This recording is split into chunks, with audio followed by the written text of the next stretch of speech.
ఐగుప్తు దేశంలో వచ్చిన 10 తెగుళ్ళు. బైబిల్ గ్రంథంలోని నిర్గమకాండం 7 నుండి 12 అధ్యాయాల ప్రకారం ఈ సంఘటనలు జరిగాయి. దేవుడు ఐగుప్తీయులు ఆరాధించే దేవతల కంటే తానే గొప్పవాడినని నిరూపించడానికి ఈ తెగుళ్లను ఉపయోగించాడు. ఐగుప్తీయులు నైలు నదిని ఒక దేవతగా ఆరాధించేవారు. మోషే తన కర్రతో నైలు నదిని కొట్టగానే నది నీరు, సరస్సులు, చెరువులు, చివరికి పాత్రలలో ఉన్న నీరు కూడా రక్తంగా మారాయి. 7 రోజుల పాటు నీరు తాగడానికి వీలు లేకుండా పోయింది. చేపలు చనిపోయి నది వాసన కొట్టింది. ఐగుప్తు మాంత్రికులు కూడా తమ మంత్రాలతో ఇలాగే చేసి ఫరో హృదయం మరింత కఠినమయ్యేలా చేశారు. ఐగుప్తీయులు హెకెట్ అనే కప్ప తల కలిగిన దేవత ఉండేది.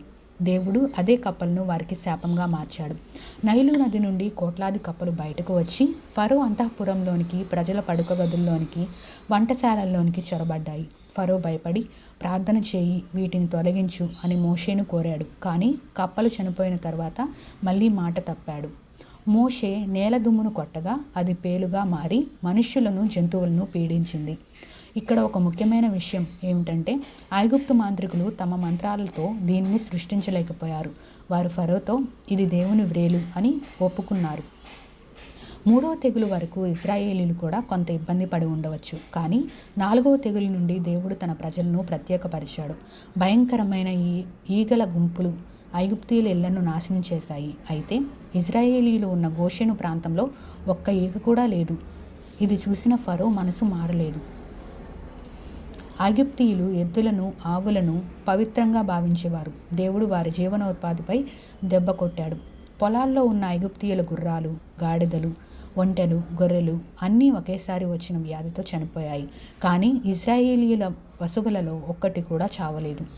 దేవుని ఆజ్ఞ ప్రకారం మోషే ఆకాశం వైపు గుప్పెడెడు బూడిదను చల్లగా అది చిన్న ధూళి అయి ఐగుప్తీయులందరి మీద చీము పట్టే కురుపులులాగా మారింది.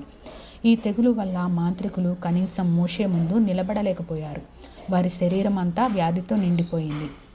ఇది ఐగుప్తు చరిత్రలో ఎన్నడూ చూడని భయంకరమైన తుఫాను. ఆకాశం నుండి మంటలు, వడగండ్లు కలిపి పడ్డాయి.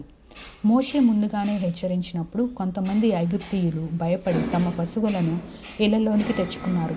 బయట ఉన్న ప్రతి మనిషి, జంతువు, పంట ఆ వడగండ్ల దాటికి నశించిపోయాయి. వడగండ్ల వానకు మిగిలిన కొద్దిపాటి గడ్డిని, చెట్లను మిడతలు నాశనం చేశాయి. తూర్పు గాలికి కోట్లాది మిడతలు వచ్చి నేల కనబడనంతగా కమ్మేశాయి. ఐగుప్తులో ఆహారం ఏమీ లేకుండా పోయింది. ఫరో సేవకులు ఐగుప్తు నాశనమైపోవడం మీకు ఇంకా తెలియదా అని ఫరోను బ్రతిమిలాడారు.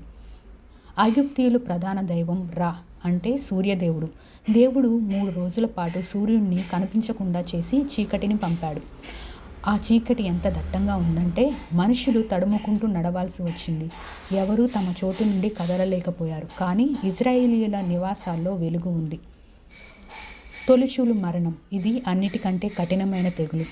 అర్ధరాత్రి వేళ యెహోవా దూత ఐగుప్తు దేశమంతటా సంచరించి ఫరో కుమారుడి నుండి బానిస కుమారుడి వరకు ప్రతి ఇంట్లో పెద్ద కుమారుడిని సంహరించాడు.